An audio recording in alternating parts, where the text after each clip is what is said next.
1, 2, 3, 4, 5, 6, 7, 8, 9, 10. Good morning, everyone. First, we'd like to thank everyone who stayed home and found alternative ways to celebrate the weekend. We knew there were a range of religious celebrations this weekend, and we knew people were outside walking where the weather was supportive. People were outside walking around and doing that I think in a very safe way. People understand the message around social distancing. We've seen evidence of it, and that's very heartening to see that people have adopted the Ohio plan, have understood the importance of good public health prevention. And so we're glad that people did that, because these decisions over this weekend and going forward will have a major impact on our trajectory as a state, as a community. We want people to remember that if you're going to be out in public, that you want to wear a mask. That this is a mask actually Dr. Gullett made for me at home with a couple of hair rubber bands and a piece of cloth. And so I think it matches my outfit. So if you're going to be out in the community, it matches my gray hair too, so it sort of works out, right? So if you're going to be out in public, we want you to wear a mask. Dr. Fauci from the National Institutes of Health has said that up to 50% of folks could be asymptomatic. 50% of folks may not have symptoms. And so a mask, and Dr. Acton has reinforced this, a mask is a great way to help to prevent exposures, particularly for those that you care a lot about. All of us have relatives, friends who may be particularly at risk. So the easy thing about this is these masks can be made, lots of YouTube videos on how to make masks, right? So in this particular one, you take it, and this one goes around the ears. I have big ears, so it helps to support the straps. But you have a mask. You want to make sure that it's snug, right? Make sure the mask is snug, covering your nose and your mouth, okay? We've seen some masks.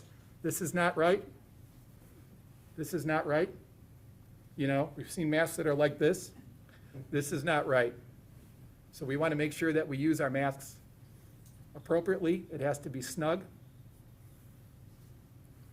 And this is done and made very quickly. So there's a mask for you in public, and you're preventing the droplets from being disseminated. So we'd encourage you to do so in public.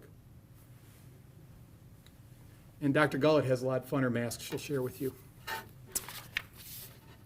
So the next thing we'd like to talk about is that we want people to stay home when you're sick. And I think the important message here, you've heard that before. The important message here is that you need to stay home when you're sick with a whole range of symptoms to think about. It isn't just this cough. It isn't just shortness of breath and fever.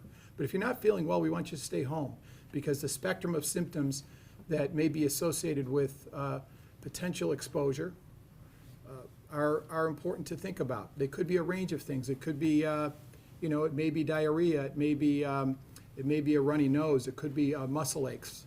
These all could be early indications potentially of COVID-19. And so these early symptoms, by not only monitoring your temperature and shortness of breath and other related classic symptoms that we've heard about, we need to be aware of these other ones we think that are also very critical to consider. So we also know, just yesterday, the governor noted that he will be issuing an order requiring long-term care facilities to notify families within 24 hours if a resident or staff member tests positive for COVID-19.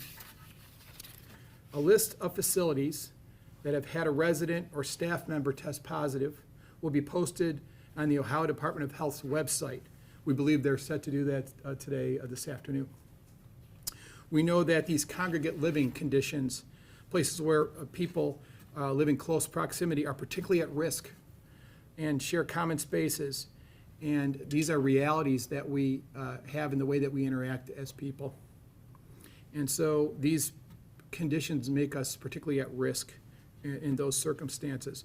And often we know folks living in congregate settings like long-term care facilities and skilled nursing facilities are people that have underlying health problems. They are elderly, they may have multiple chronic conditions. Some of them may also be at a very important critical end of life time. And so we need to understand they may be particularly susceptible in those environments. And that there are people in there every day caring for these individuals.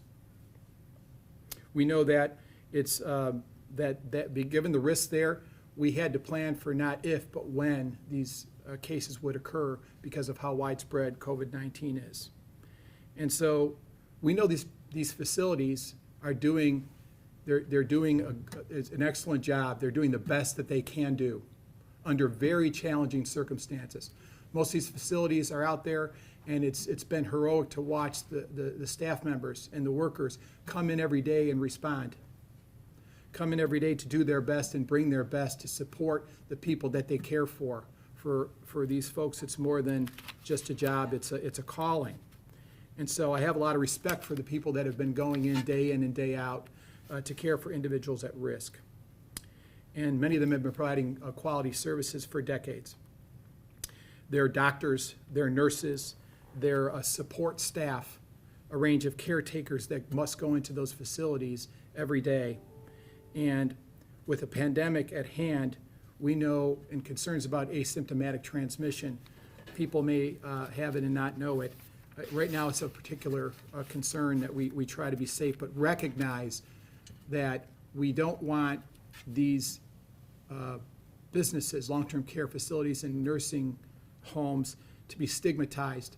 Dr. Acton talked yesterday about the fact that there was a long-term care facility in Dayton where because of fear associated with the facility, they did not want to drop food off. They didn't want to bring pallets of food in to assist the nursing home. Well, we need to think about what are our basic human responsibilities to each other and try to understand the science and understand that dropping off pallets is not proposing a risk to the individual dropping off pallets. That we want to make sure that the supplies for the workers and for all the residents of those facilities are available for them. And again, some of them are at end-of-life points. And I think that we have to allow people the dignity and respect that they deserve at that point in their lives. So please, as this information becomes available from the governor, we ask that you, as a community, that we respect the fact that these agencies are working as hard as they can to try and assist the residents, and they're showing up every day to do so. And we're going to continue to support them as we have from the beginning, and know that there's a whole range of community supports that are there to assist them as well. So those are my main messages right now, and I'm going to turn things over to Dr. Gullett. Before I do, I wanted to say thank you again to Heather, who looks very nice today, and would thank her for her time here to support us as she does for these briefings. Thank you, Heather.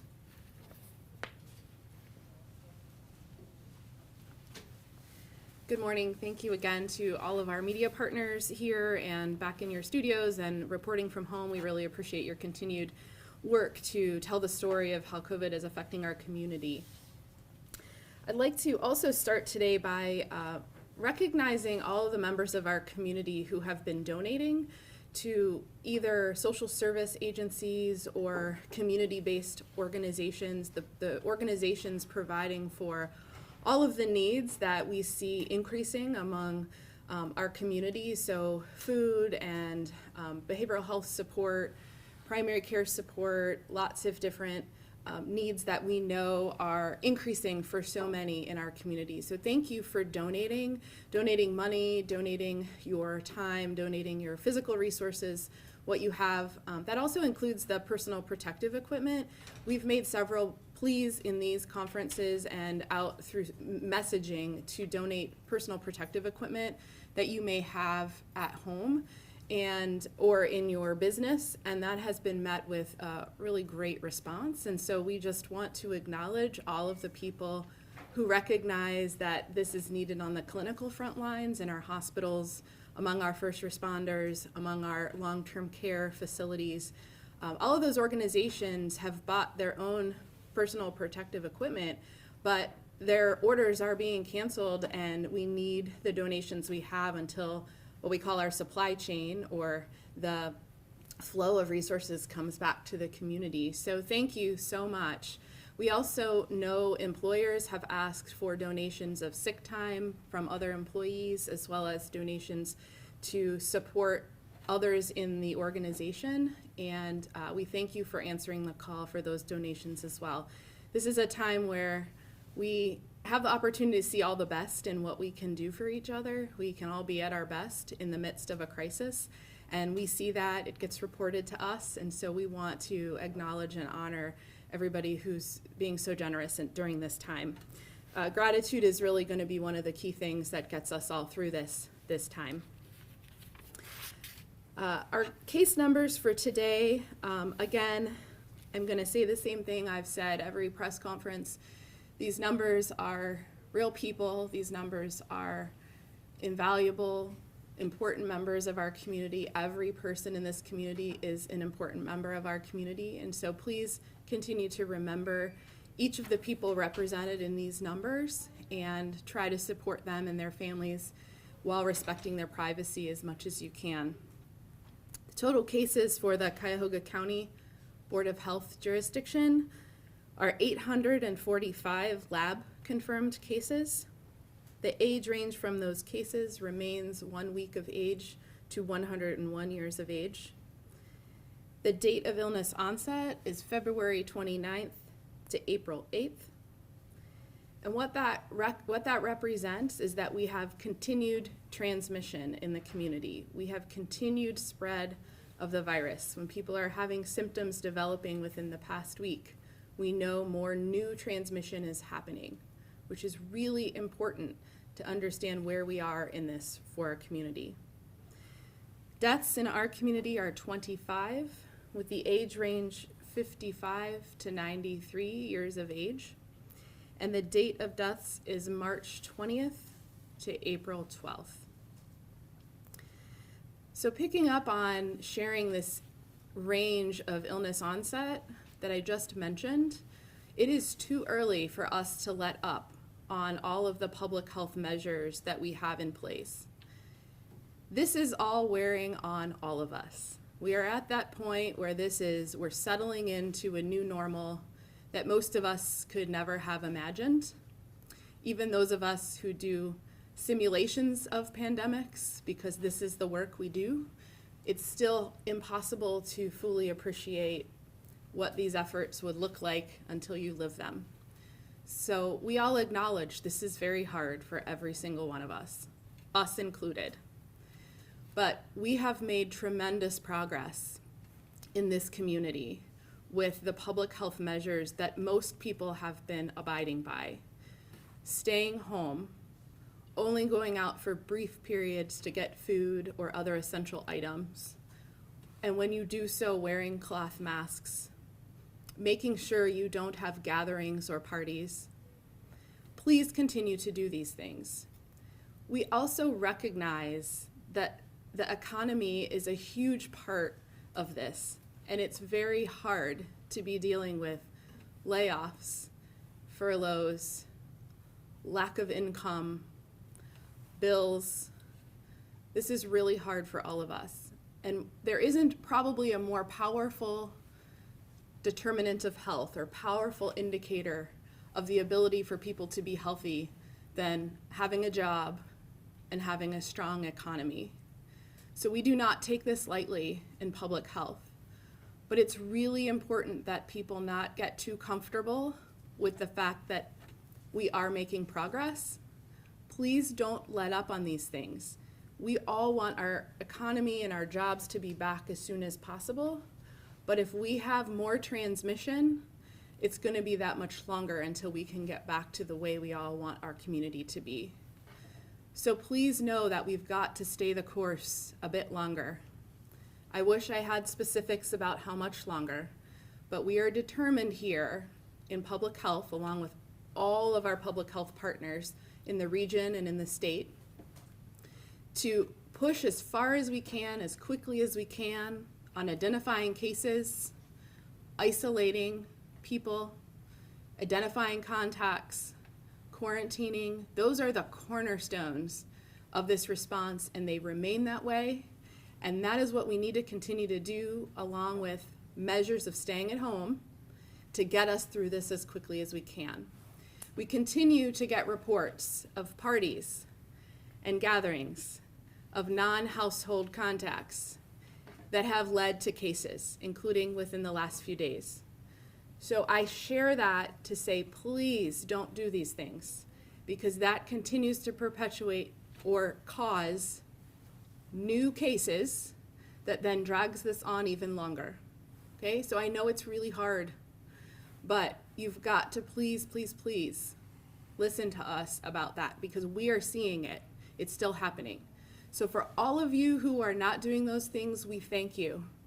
And for those of you who think it's just a few members of my family, we've got to see each other, a few of my friends, none of us have it. Actually, you might, and you may pass it along. So it's really important not to do those things.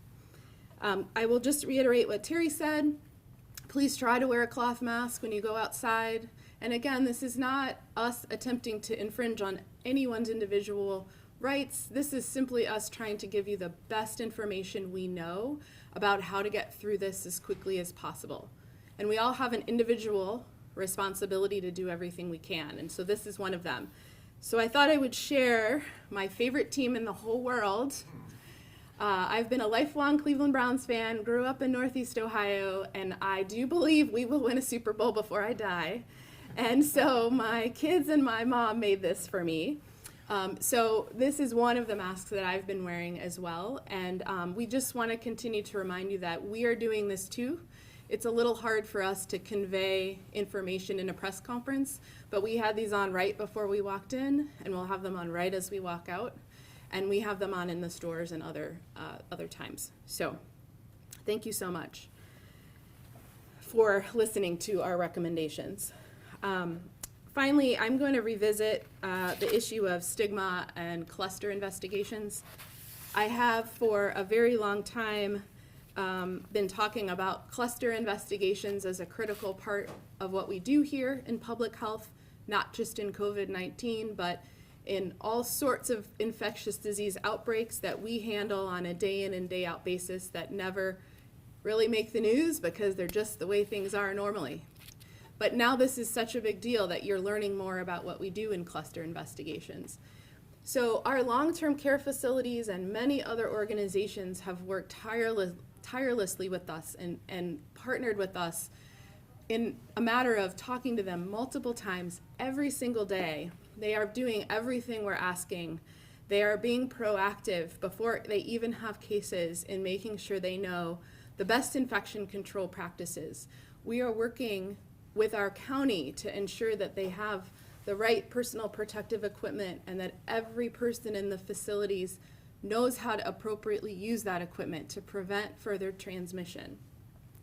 But you've also heard me talk a lot about stigma, and you've heard me talk a lot about people having negative experiences because they have the infection or they're associated with someone who does. So I just want to continue to remind everyone, and picking up on the words of my colleague, Dr. Acton, please know that we are working with these facilities, but we cannot cause stigma. We cannot single individual facilities out because this is everywhere. This is in multiple employers' organizations. This is in multiple long-term care facilities. This is in multiple other types of organizations. And it's not a failure of leadership in any of those organizations or a failure of everyone wanting to do the right thing. This is a reflection of the degree to which our community has been impacted by coronavirus or COVID-19. So I would ask you to recognize how hard these folks are working. They've given us access. We're physically either on the phone or actually in their facilities, our team, on a regular basis. And so I just want people to know the degree or the detail with which we are working with them on the inside to prevent future transmission. This is really hard for them, and it's really hard for us, but we're in it together, and we're partners in this. And so I would hope that that's important context for you all to know as we go forward. This is not the list you see today. is not going to be the list that you see going forward, because this infection continues to rise everywhere, which is all the more reason it's so important for every single one of us to do everything we can to stop the infection and to stop us from being the ones who transmit it to others. So with that, I will stop and give time for questions, and Terry is also available for questions. Thank you so much. I was hoping to ask a little bit about contact tracing. Now, this is something you guys have been doing for a while now. I'm sure the workload is crazy. How are you holding up? Is there plans to get more staff in? We're talking about this discussion on a national and state level. What are you guys doing here to get more folks to help with that monumental effort? So Courtney's question is about contact tracing. It is, how are we doing and how do we have enough staff given the volume? And what are we doing to ensure this is something we can do long term? So I really thank you for that question. I would love to stand up here every press conference and give you the details, the very sort of nerdy public health details of what we do, because we don't get a chance to talk very much about what we do in public health normally.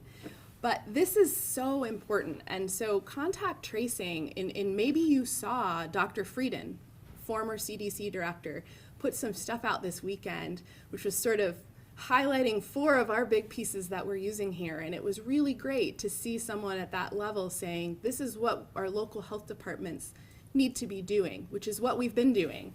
So I'm happy to talk to you about those details. So when someone is identified as a case, we then, as you know, we've been talking about, identify all of their personal contacts, work contacts, everybody who's been around them within 6 feet for a specific, a reasonable period of time, up to 48 hours before the symptoms came on. And then we make a list of those, and and people have been very gracious in sharing information with us so we can do our jobs. They give us the name, sometimes they'll tell us the relationship with that person so we understand the context, and then they give us their phone number or several. And then we have people call them, and then we find out if they're sick, or we give them information about how to protect themselves and what quarantine means. So quarantine is for people not sick, but who've been exposed. Isolation is for people who are sick, and they're a little bit different. Isolation requires really walling yourself off. Quarantine is staying home, but you're not sick yet, so it's sort of being more vigilant within your own home. So we do those one by one, and as you've identified, it takes hours to do this.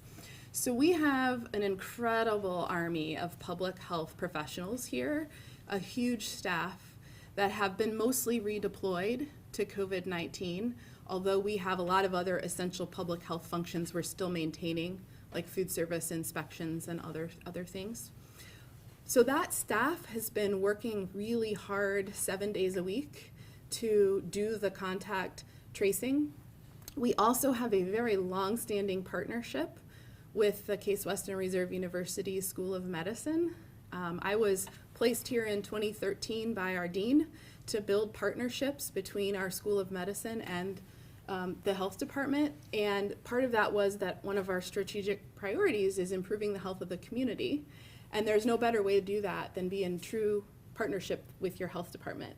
So that set the stage over the last 8 years for being able to ramp up having medical students who right now are not in their clinical work actually work here with us and do case calls, interviews, and contact tracing. So between our own amazing staff, which is the large staff, and our relationship with the School of Medicine and our medical students, we actually have an army that has stayed ahead of the numbers. We are able to call our cases usually within 24 hours, and we're usually able to call our contacts within the first few days that we find out. So that has allowed us to stay ahead, but as cases grow, the volume grows. So we're continually reevaluating whether we need more support, but right now that's sort of how we've kept ahead. And as you know, the quarantine numbers and the isolation numbers I gave you last Friday are in the thousands, but we have been able to contact those folks individually. And it might be obvious, but I'd like you to kind of expand on it a little bit, but why are the long care facilities so vulnerable, and why is it so dangerous for them to get a cluster? So the question is, why are long-term care facilities so vulnerable, and why is it so dangerous for them to develop a cluster? So a cluster just means 2 or more cases in one location or associated with one location. And in long-term care facilities and other what we call congregate living, so living multiple people, more than just a household, multiple people in a large dwelling, the reason is that you're living in close quarters, right? Even if you have your own room, you're still in a building where there are a lot of people. And those tend to be, in those facilities, people who are highly vulnerable or at risk for complications from COVID-19, because we know this virus can affect everyone, but we also know if you have underlying medical problems and you're already sick, that this is that much more difficult for you. So it's really a combination of having a number of very at-risk people who are medically fragile, also in a place where you have a lot of people in and out, and you have fairly close living. Those are kind of the main reasons, and that's why we're so vigilant about our initial call, our initial visit with all these facilities. We go through all of the details about where transmission can occur. And that's why we also sometimes have our sanitarians or our inspectors come with us, a doc or two and a sanitarian, to identify infection control and how we can best get ahead of it. And our facility partners have been really good about that. But those are some of the keys about why people are more at risk. And will this heightened reporting, mandatory reporting, does that affect the outcomes at all? Is that going to have a positive effect, or is it just more for the families to be better prepared? Or I guess is there a health benefit to what the governor mandated? So the question is there a health benefit to the governor publicly reporting the names of these facilities? I would say that we already know that facilities have been talking to their families, their residents, their families, and their employees already. That's part of the initial work we do with them. And in many cases, they had done that even before they called us, before they had a first case. A lot of these folks have been doing that. So I don't think it's going to change their messaging because they've already been communicating with their own stakeholders. But I do think the governor has indicated it's about transparency with the public who might be seeking to enter a facility. But really, this is about health. This is about us minimizing transmission. So it doesn't change anything that we're doing. We're already working very closely with these leadership at these facilities. So it doesn't really change anything on the public health side, and probably doesn't change what they're doing because they've already been very closely focused on messaging for each of those groups. Statewide, the numbers have been essentially flat for new cases over the last 6 days. Cuyahoga County has gone from, 50 new cases a day to now 99 since Friday. So obviously kind of on the downside of that. Do you worry people will get complacent when they see these numbers? The question is, it looks like statewide and also within the county that numbers maybe aren't as many new cases per day, and am I concerned that people will become complacent? Indeed I am, and that's why my messaging today is that we cannot let off. We have made a lot of progress, we really have, and we thank you all so much for making the sacrifices you have to stay home. Those of you who are furloughed from work, we know that's not easy, and so thank you for doing those things. But we also know that this is not a time where you can say, well, it must be lower, I can go out and do a little more today, or not wear my Cleveland Browns mask, or what have you, right? We can't do that. And I wouldn't necessarily say that we aren't going to see other days where we have more than 50 cases. I think we have a lot of testing here compared to other parts of the state. The testing is still limited. So if we get more testing, you will see more cases. And so that's one thing to remember. It doesn't mean that we don't have a high degree of spread right now. We do. We're still seeing new cases. So all those new cases have the potential to infect many, many, many other people. And if they don't isolate, it will be that many more people. So please don't stop. Please don't take this as we can pull back now. We will let you know when it's safe to do so in conjunction with our state leadership. But in this community, there is still a high degree of spread, and you'll continue to see that over the weeks to come with new cases. Do you believe there's as much COVID-19 in the community as maybe there was 2 weeks ago, and it's just less testing? The question is, do I believe there's as much COVID-19 in the community as there was 2 weeks ago, and is this just a reflection of testing? We will not know by actual numbers, but I will tell you that we still have a large number of people who are reporting symptoms who cannot get tested. So again, I'm reporting to you lab-confirmed cases, but we still have quite a few people in the community who are reporting symptoms, and they're appropriately staying at home. They're not sick enough to be in the hospital. So we also know that there is a lot of infection still happening. I can't really tell you with any certainty whether that equals what was 2 weeks ago, but I can tell you there's still a lot of infection here. That's something I wanted to add around, if I can, is back to the contact tracing piece. So in 2013, I had the honor, in the 7 years previous, I was on the board of the National Association of City and County Health Officials, NACHO, and had the honor of serving as the president in 2013. And so at that time, the message was, and continues to be, nationally, the need to invest in public health. Dr. Frieden, the former CDC director, would say that public health is the best, prevention is the best buy.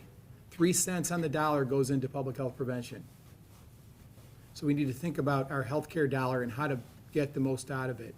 So when we talk about contact tracing, Courtney had brought up this issue around contact tracing. We know if there's concerns about measles cases in the community, we have to identify those that are in close contact and begin to use the same strategies around isolation and quarantine. We know that if we have an outbreak of norovirus, which is spread by fecal-oral transmission, that we need to identify close contacts, and we need to identify sources. So this shoe leather public health work is part of what we've always done as public health practitioners. And so we need to know at the national level that we've seen a 30% drop in staffing for health departments across this country at the local level, a 30% drop.